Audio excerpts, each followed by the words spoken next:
Hey everyone, I hope you're doing good. I have accomplished a few things in the last week and it's great. So just a quick update for you. I'll try to do another video soon, but this week is kind of a busy week. I'll get to that in a minute. Last week I started driving my truck again. So it's really nice to be able to leave if I want. Not that I really go anywhere because I live in the country and I love it at home. But like today I went to my own appointments. I drove myself and that was nice. I don't feel like a burden anymore. Not that anybody made me feel that way. I just like to have the freedom to take care of myself, and driving is one of them. Last week, I also was able to finally take a shower standing up like a normal person, and I ditched the shower stool. So that was amazing. I am walking really well in my boot now. I am supposed to be walking without it. However, when I do, my ankle swells up really huge and it gets really stiff, and then it just sets me back.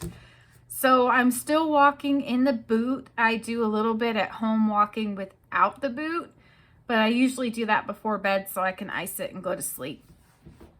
Tomorrow is my follow-up appointment with my orthopedic surgeon, so I'm sure they're going to get on me about being behind, but I'm pretty close, I think, to where they wanted me to be, and I hope I will be completely normal here soon. I'm getting there. I'm getting better every day, so I'm just not going to worry about it. I used to, even a few weeks ago, I got really upset about not being on their time frame for healing.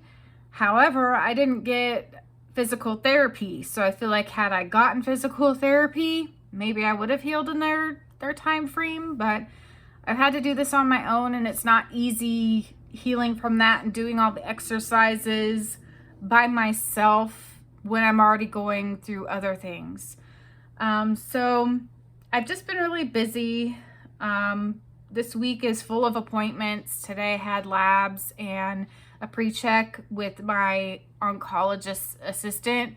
So I'm happy to say that my labs look great and I don't have any problems besides pretty severe fatigue. It's really hard for me to get up and do anything lately. Some are saying, oh, it's from the COVID vaccine. I don't know. It's also a side effect of the immunotherapy. So that could be it, but my labs look great. I'm not anemic. Everything looks near perfect. So I'm not too worried about it. It might just be getting up and moving more again and trying to get back into living, moving as much. So I'm averaging between 3,000 and 4,000 steps a day already in my boot, which is quite a bit, going from like none to that pretty quickly. So maybe that's wearing me out. So I have those appointments, and then on the 1st, in a few days, I have another round of tecentriq, the immunotherapy. So those have been going pretty good. I lost track of what round I'm on, and I forgot to ask today. So I think this is round 6. I'm somewhere close to that, 5, 6. And usually they're pretty breezy. Well, I wouldn't say that because they're supposed to be half an hour, but they take a few hours because we're always waiting on pharmacy. But they go pretty quickly compared to chemo. It's the same kind of way. They access my port the same way and infuse it the same way, but it's just quicker than chemo. So we do that, and I've been feeling fine. I just go home, and then for 2 to 3 days, I'm really exhausted. Like I can hardly move a muscle. It's really hard to get out of bed on those days. And this last round, like I said, I've been really tired. So this last round, I never really felt like I got beyond the fatigue, but I'm still able to get up and function and do most of my normal things. And overall, compared to how I was a few months ago, I'm doing great. So I'm not complaining. So anyway, I think I'm going to do a video soon about the ring theory.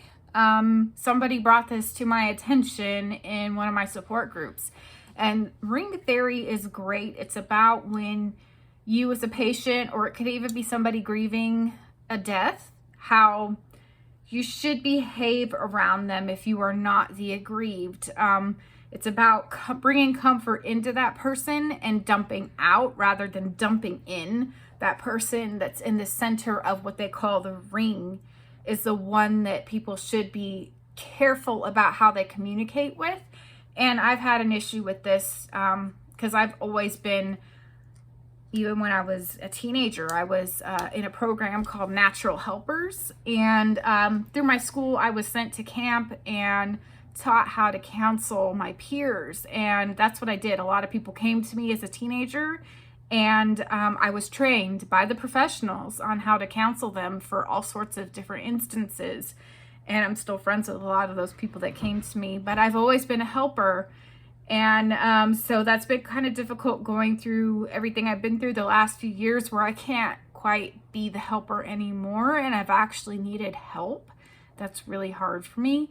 So the ring theory was brought up to me because I had mentioned that people keep coming to me with their problems or making their problems mine. And so this is a great way to set boundaries. I'll do a video on it, but I'm going to create my own ring and draw it out and put that in the video. So anyway, if you're anxious to learn about that, just look up the ring theory. It was developed by Susan Silk. So I'm sure you can find that online. I'll go ahead and put a link to it at the bottom of this video. Anyway, that's my quick ramble on how I'm doing. I hope you're doing well.